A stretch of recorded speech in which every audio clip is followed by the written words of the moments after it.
కర్నూలు జిల్లా ఎమ్మెగనూరు మండలం కలుగొట్ల గ్రామంలో మీ భూమి మీ హక్కు కార్యక్రమం ఘనంగా జరిగింది.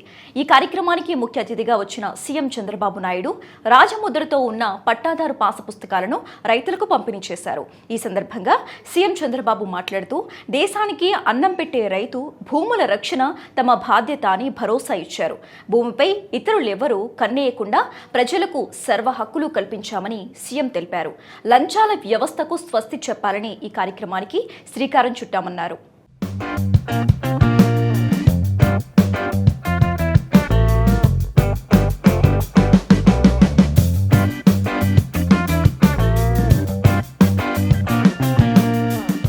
మీ భూమి మీ హక్కు కలుగొట్ల గ్రామానికి వచ్చాను. చాలా సంతోషంగా ఉంది మిమ్మల్ని అందరినీ చూస్తూ ఉంటే. రాబోయే రోజుల్లో ఎవరి వల్ల ఇబ్బందులు లేకుండా మీ భూమికి భద్రత ఇచ్చిన ఈరోజు నా జీవితంలో ఎంతో ఆనందాన్ని ఇస్తా ఉందని చెప్పి కూడా నేను మీకు తెలియజేస్తున్నాను.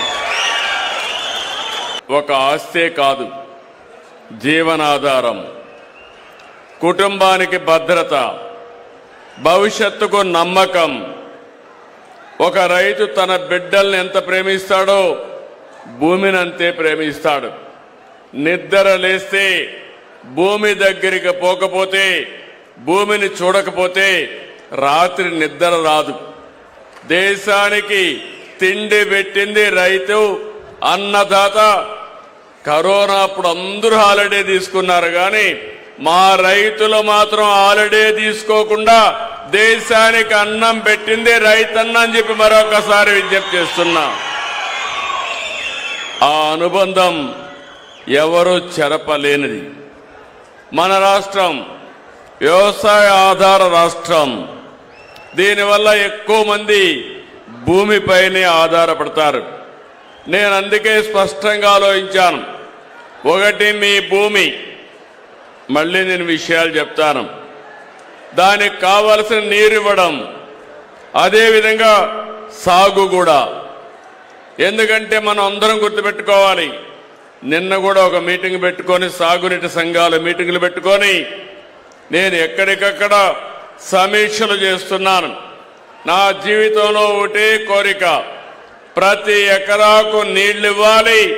అది కూడా కర్నూలు జిల్లాలో ఉండే పశ్చిమ తాలూకాలకు నీళ్లు ఇచ్చినప్పుడే రాష్ట్రం మొత్తం నీళ్లు ఇచ్చినట్టు అవుతుంది.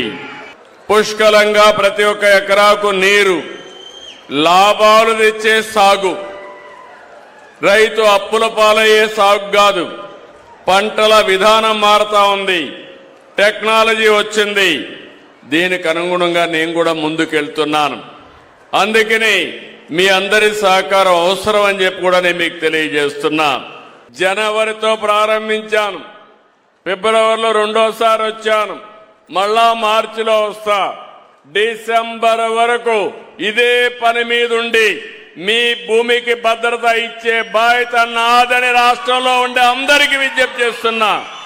ప్రతి నెల 9వ తేదీన భూ సమస్యలు పరిష్కారం అయ్యే వరకు తాను వస్తాను అని సీఎం చంద్రబాబు తెలిపారు. ఇలాంటి తప్పులు లేకుండా పట్టాదారు పాస్ పుస్తకాలు ఇవ్వటమే తన ధ్యేయం అని అన్నారు. పట్టాదారు పుస్తకాలతో పారదర్శకత వస్తుందని, కర్నూలు జిల్లాలో 8,745 మందికి కొత్త పట్టాదారు పుస్తకాలు పంపిణీ చేస్తున్నామని చెప్పారు. 37,40,000 పట్టాదారు పాస్ పుస్తకాలు రెడీ అయ్యాయని, 100% పట్టాదారు పాస్ పుస్తకాలు ఇస్తామన్నారు. జనవరిలో ప్రారంభించి డిసెంబర్ వరకు భూమికి భద్రత ఇచ్చే పనిలోనే ఉంటామన్నారు. వారసత్వంగా వచ్చే భూమికి కొత్తగా మ్యూటేషన్ చేసుకోవాలంటే 100 రూపాయలు చెల్లిస్తే చాలు అని సీఎం చంద్రబాబు నాయుడు తెలిపారు. ప్రతి నెల 9వ తారీఖున భూ సమస్యల పరిష్కారం అయ్యే వరకు నేను విధిగా వస్తాను. అది కూడా ఇంట్లో దాపరికంగా ఇవ్వడానికి వీల్లేదు. గ్రామ సభ పెట్టాలి, అందరిలో చదివినిపించాలి. మీరందరూ ఒప్పుకున్న తర్వాత ఏ ఒక్కరికి ఒక్క పైసా అవినీతి లేకుండా పట్టాదారు పాసు పుస్తకం మీకు ఇవ్వడం నా ధ్యేయం. మీరు కూడా ఒకప్పుడు మనం చూసాం, అన్నిటికీ లంచాల వ్యవస్థకు స్వస్తి చెప్పాలనే ఉద్దేశంతోనే నేను ఈ కార్యక్రమానికి శ్రీకారం చుట్టాను. ప్రతి నెల మీరు చూస్తే ఎప్పటికప్పుడు ఈ కార్యక్రమంలో నేను భాగస్వామిని అవుతున్నాను, లెక్కలు చూస్తున్నాను. రెండోది, మీకు పట్టాదారు పాస్ పుస్తకం ఇస్తానే మళ్ళా ఒక ఫోన్ చేస్తున్నా. ఫోన్ చేసిన తర్వాత మీరు ఓకే అంటే నేను టిక్ పెడుతున్నా, కాదు అంటే మళ్ళా ఎంక్వైరీ చేస్తా.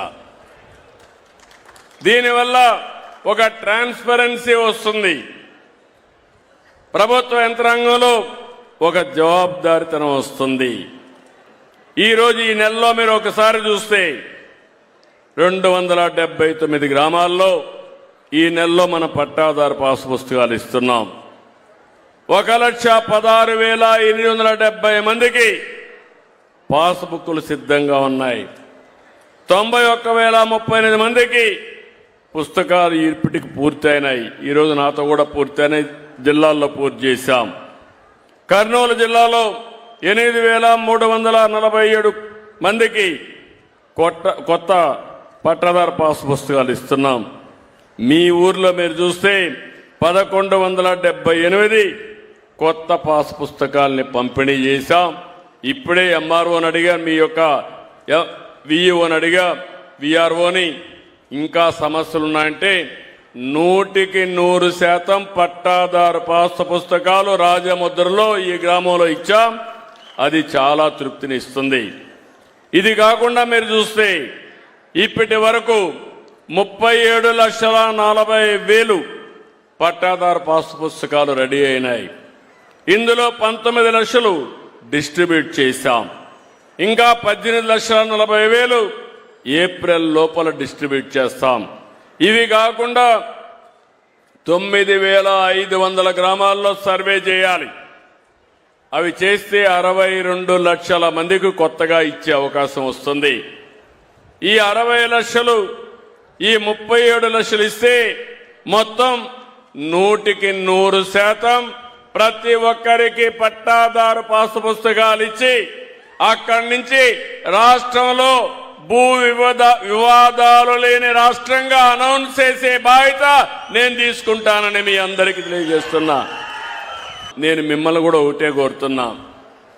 చాలా మంది ఒక అర్ధ సెంటు కోసరం అన్నదమ్ములు కొట్టుకుంటున్నారు, తల్లి కొడుకులు కొట్టుకుంటున్నారు. కొంచెం ఉదారంగా ఉండండి. లిటిగేషన్ వల్ల, తగాదాల వల్ల బజారు పాలయ్యేది మనమే. కష్టపడితే ఎంతైనా సంపాదించుకుంటాం, కానీ ఏదో ఒక మనస్తత్వం మొన్న నేను చూశాను. అన్న తమ్ముళ్ళు ఇద్దరు, తమ్ముడికి ఇల్లు రాసిచ్చాడు, ఇల్లు కట్టుకున్నాడు. ఇల్లు కట్టుకుంటే రేటు పెరిగింది.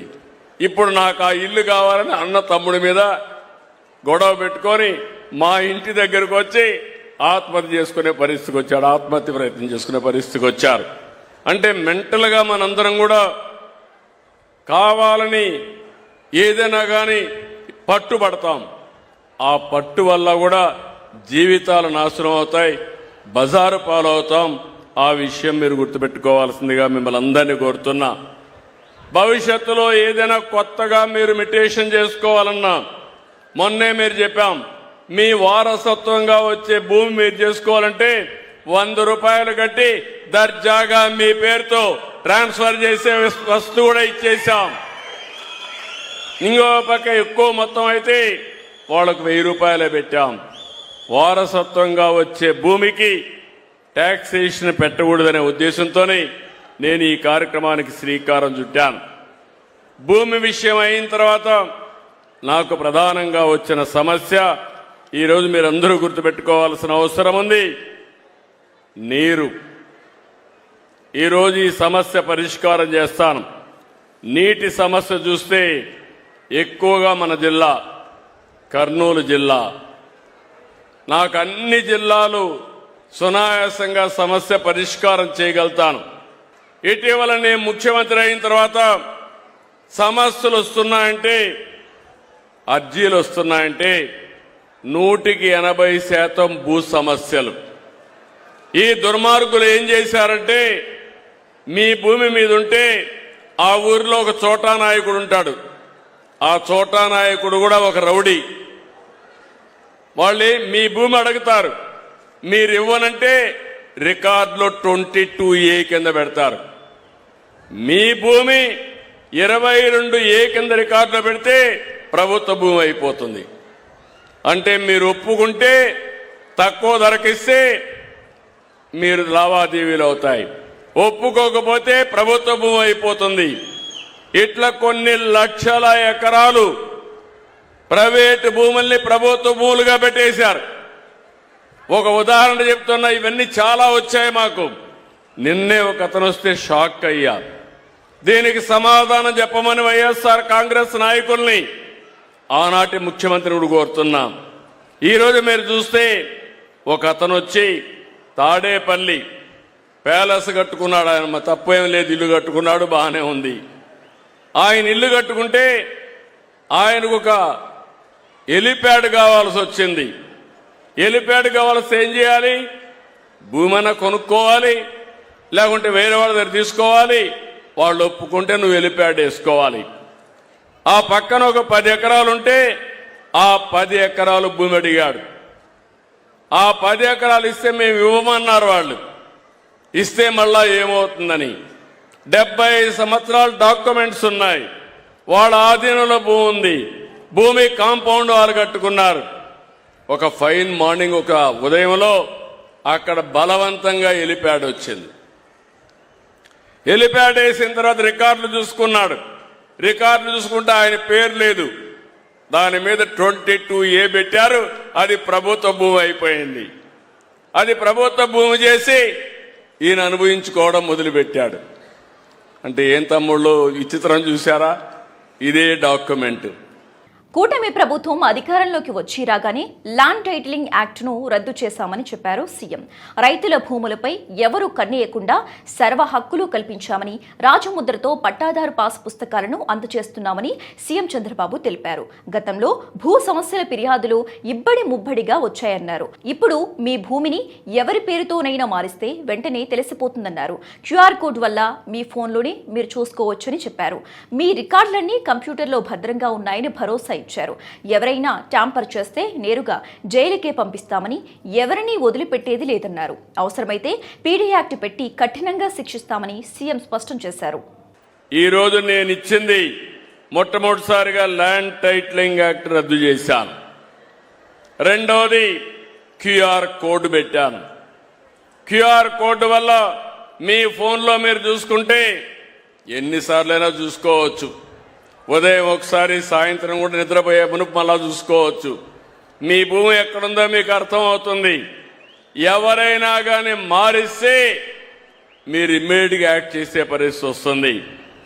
ఒకవేళ బ్యాక్ ఎండ్లో ఒకప్పుడు మీరు చూస్తే లింక్ డాక్యుమెంట్లు కూడా ఉండేటి కాదు. ఎంఆర్ఓ అనుకుంటే 22A కింద పెట్టేసేవాడు వాళ్ళ ఒత్తిడి భరించలేక. కానీ దానికి ఎవరు పెట్టారంటే అది కూడా ఉండేది కాదు. ఈరోజు ఒక పక్కన బ్లాక్ చైన్ టెక్నాలజీ తీసుకొచ్చాను. మీ రికార్డులన్నీ భద్రంగా ఉంటాయి కంప్యూటర్లో, ఎవరు ట్యాంపర్ చేయలేరు. ఒకవేళ ట్యాంపర్ చేస్తే ఆ రోజే మీకు తెలుస్తుంది. ఒకవేళ మీరు తెలుసుకొని కంప్లైంట్ ఇస్తే ఎవడైనా సరే ట్యాంపర్ చేస్తే సాక్షాత్తు జైలుకు పోతాడు తప్ప ఎవరిని వదిలిపెట్టనని చెప్పి కూడా నేను మీకు తెలియజేస్తున్నా. వాళ్ళందరిపైన పీడీ యాక్ట్ కూడా పెట్టాను. తమాషా కాదు, ప్రజల ఆస్తులకు భద్రత కల్పించాల్సిన మనం చాలా జాగ్రత్తగా ఉండాలనే ఉద్దేశంతోనే తీసుకొచ్చాను. భూమి ఏ విధంగా ముందుగానే మీ సర్వే చేసేటప్పుడే మీకంతా ఈకే వేసి పంపిస్తాం. మిమ్మల్ని రమ్మంటాం. వాట్సాప్ మీ సమక్షంలో చేస్తారు. లేటెస్ట్ టెక్నాలజీ అన్ని పెట్టాం. మీ ఫోన్ నెంబర్ తీసుకుంటారు. మళ్ళీ ప్రూఫ్ ఆఫ్ కాన్సెప్ట్ వస్తానే మళ్ళా మీ సంతకం తీసుకుంటారు. మళ్ళా పుస్తకం ప్రింట్ చేస్తారు. మళ్ళా మీకు వచ్చి చూపించి కరెక్ట్గా ఉంటేనే డిస్ట్రిబ్యూట్ చేస్తాం.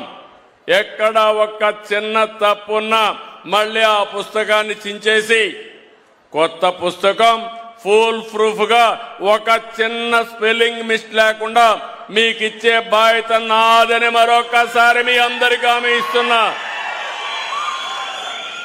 ఈ రోజు మీరు ఒక పక్కన సాగునీటి ప్రాజెక్టులు గాని, అమరావతి గాని, పోలవరం గాని, ఇంకో పక్క ఇండస్ట్రీస్ కానీ ఒకప్పుడు మీరు ఓర్వకల్లో చూస్తే ఎన్నో ఇండస్ట్రీస్ వచ్చాయి.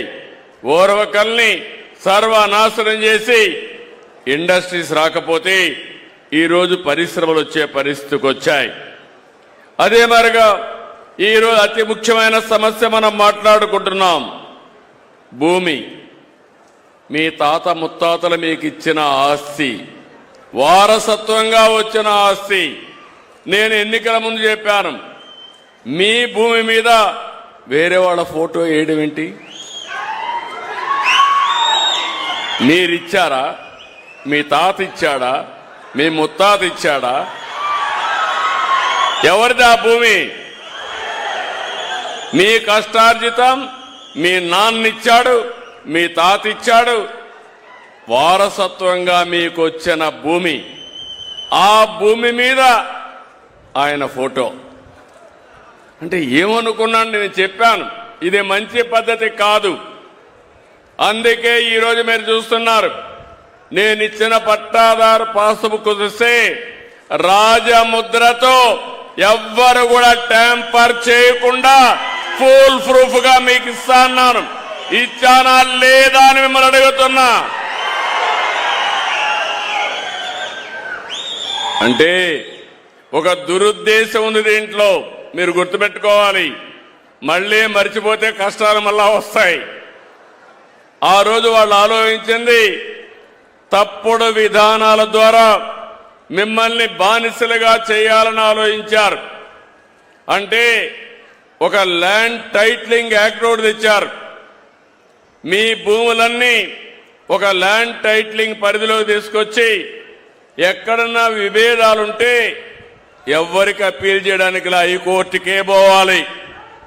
రెండోది, దాన్ని ఇప్పుడు ఇక్కడ ఎవరు కలెక్టర్ గారు ఉన్నారు, ఎంఆర్ఓలు ఉన్నారు, వీళ్ళు పెత్తనం చేస్తారు.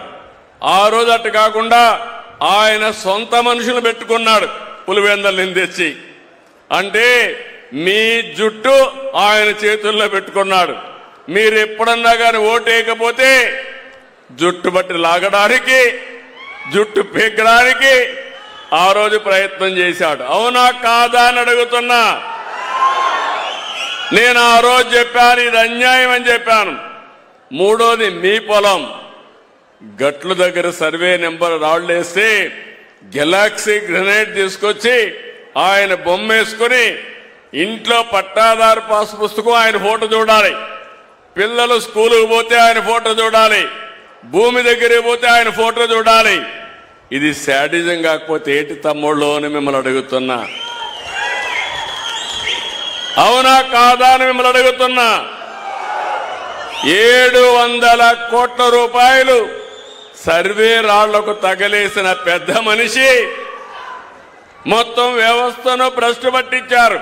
రాళ్లసీమగా ఉన్న రాయలసీమను మళ్లీ రత్నాలసీమగా మార్చే బాధ్యత తనదని అన్నారు సీఎం.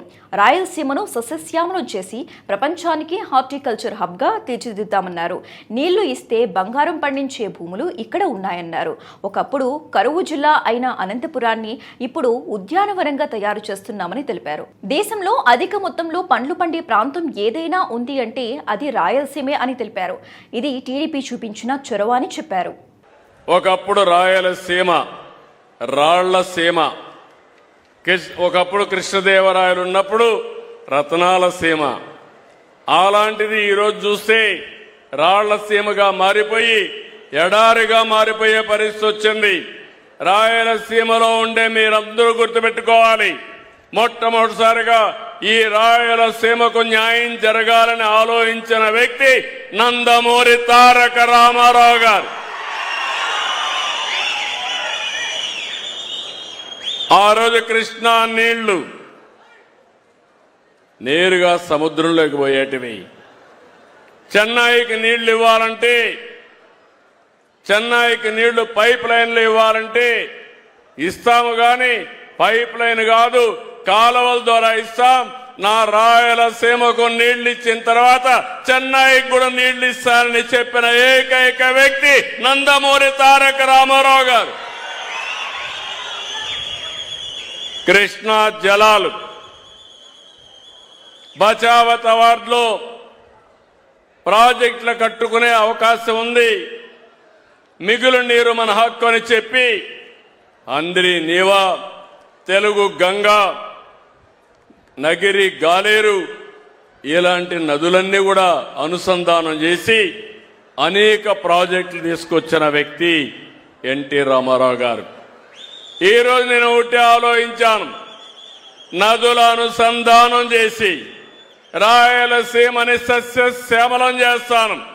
నేను 3-4 సార్లు చెప్పాను మీ అందరికీ, రాయలసీమ రాళ్లసీమ కాదు, రాయలసీమ రత్నాల సీమగా చేసే బాధ్యత నాది. నీళ్ళిస్తే బంగారు బండే భూములున్నాయి, బంగారు పండించే మా రైతాంగం ఉన్నారు. ఈరోజు హార్టికల్చర్ ఒకప్పుడు అనంతపూర్ జిల్లా, కరూరు జిల్లా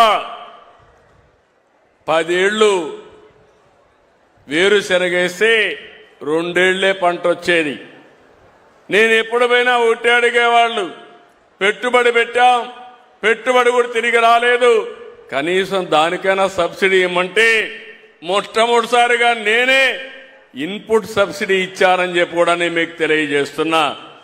ఒకసారి కరువు వచ్చింది, నీళ్లు లేవు, పశువుల మేపుకోలేమంటే నేనే క్యాంపు పెట్టి ఆంధ్ర నుంచి వ్యాగన్స్ లో గడ్డి తీసుకొచ్చి పశువులు కాపాడిన రోజులు. ఈరోజు అలాంటి అనంతపురం జిల్లా రాయలసీమని ఉద్యానవనంగా తయారు చేస్తున్నామని చెప్పి కూడా నేను మీకు తెలియజేస్తున్నా. మామూలు కూడా కాదు, దేశంలో 29 పెద్ద జిల్లాలున్నాయి, రాష్ట్రాలున్నాయి. ఈరోజు ఎక్కువ పండ్లు పండే ప్రాంతం ఏదంటే మన రాయలసీమ. నా దగ్గర రాష్ట్రంలో 400 లక్షలు మెట్రిక్ టన్నులు పండ్లు వస్తే 225 లక్షల మెట్రిక్ టన్నులు రాయలసీమ నుంచి వస్తున్నాయి. అది తెలుగుదేశం పార్టీ చూపించిన చొరవని మరొకసారి మీకు తెలియజేస్తున్నా. ఈరోజు రోడ్లు బాగు చేశాం, సాగునీరిచ్చాం, పరిశ్రమలు తెస్తున్నాం, కరెంట్ ఇస్తున్నాం, సోలార్ కూడా ఇక్కడే ఉత్పత్తి చేస్తున్నాం. ప్రాజెక్టులో గ్రీన్ ఎనర్జీ కూడా అంటే పంపుడు స్టోరేజ్ ద్వారా ఎనర్జీ కూడా తయారు చేసి రాయలసీమని ఒక ఎనర్జీ హబ్గా తయారు చేసి కరెంటు ఛార్జీలు కూడా తగ్గించే దిశగా ముందుకు పోతున్నా.